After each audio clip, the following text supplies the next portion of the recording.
Благодарам, почитувана председателке, почитувани колеги, медиуми, почитуван заменик министер.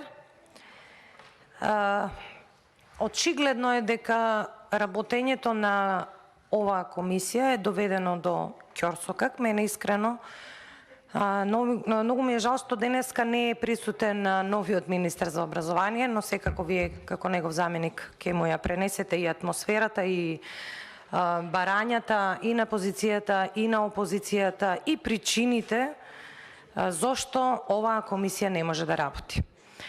Колегата пред мене вака многу пластично ви ги објасни причините што ВМРО-ДПМН реагира, а најголем причинител за нашите реакции година дена веќе, е концепцијата, новата концепција за образование. Ама знаете како? Добро е што сте тука и еве на почетокот да објасниме. Мора да ги слушнете и двете страни. Опозицијата е многу важна алка во ова собрание. Многу е важна доколку некој, а најважно е однесувањето на предлагачот, односно представникот на владата. Каква акција и однос ќе има од предлагачот владата, таква реакција ќе има и од опозицијата. За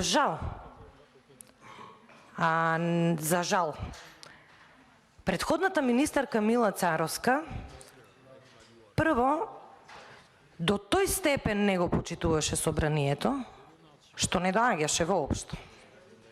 Второ, и покрај сериозните забелешки, не само од нас, пратениците, кога говориме за самата концепција, туку и од институции на кои што треба капа да им симнува, а не со ароганција да се однесува, не ги зема во предвид. И да, тоа што го кажа председателката, во законот стои така дека министерот ја носи концепцијата, но нашата улога тука,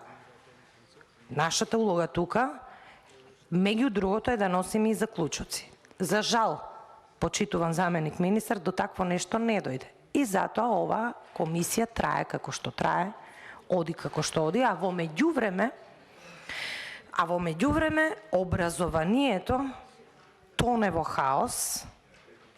И јас вака би апелирала и до моите почитувани колеги пратеници, но и до вас, на разум. Секогаш постои простор за разговор, доколку се има волја за нештата да бидат подобри, појасни и секако подобри за тие за кои што сме тука, за граѓаните. Во случајот се работи за Комисија за образование, имаме ние многу наставници, родители, ученици кои што се засегнати и со концепцијата, но и со законските решенија кои што председателката тврди дека дневен ред е изгласан, не е изгласан. И јас еве апелирам да се повлече законското решение и да седнеме во духот на минимум, значи на минимум консензус. Имаме ние искуство. Јас, например, сум повеќе години во ова собрание и можем да дадам еден така добар пример за соработка со министер за образование, кога се работеше законот за основно образование, сега ни е колега, за жал кога влезе во собрание почна да не го почитува деловникот, но додека беше министер, да, имавме барем една минимум коректна соработка и законот се донесе. Мислам дека ја разбирате мојата поента.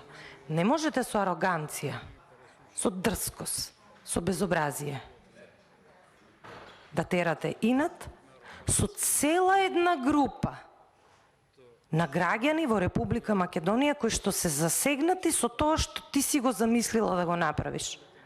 А цела една друга фела, академска, стручна, научна, практичари, ти велат не можам. Вие сега како нов тим, како ново раководство во Министерството за образование, Треба ова сериозно да го сватите и ништо не е спорно, има време, подобро е нешто да се направи отколку ништо и да велиме доколку имате желба за работа. Кога веќе сте се нафатиле на вакви функции, да знаете дека тоа се исклучително функции кои што бараат и време и одговорност за сите решенија кои што ќе ги носите. Дали се добри или не се добри, имаме искуства многу низ овие 30 години. Апелирам и до моите колеги пратеници, но и до вас, затоа што вие сте предлагачи. Повлечете го законското решение. Седнеме, ќе поразговараме и секогаш ве убедувам дека доколку односот кон опозицијата е конструктивен, има подадена рака и има слух за наши забелешки, за наши идеи, затоа што видите, не се гениалци секогаш во Министерството и од оваа страна. Мислејќи дека се гениалци, направија тоа што го направија, па сега вие треба да се сноѓате во хаосот кој што ви го оставија и да барате излезни решенија. Аз верувам дека секојдневно од сите училишта и од наставниот кадар ви се јавуваат како дел од концепцијата да се спроведе. Многу добро колегата Здравко ги образложи сите причини за нашите процедурални забелешки. И видите, не е проблем ние да продолжиме со тоа. Ќе продолжиме. Вие ќе велите, да, освен на дневниот ред, ние ќе одиме со процедурално, затоа што и ова сакам да ви го кажам, да го знаете, бидејќи сте нов заменик министер.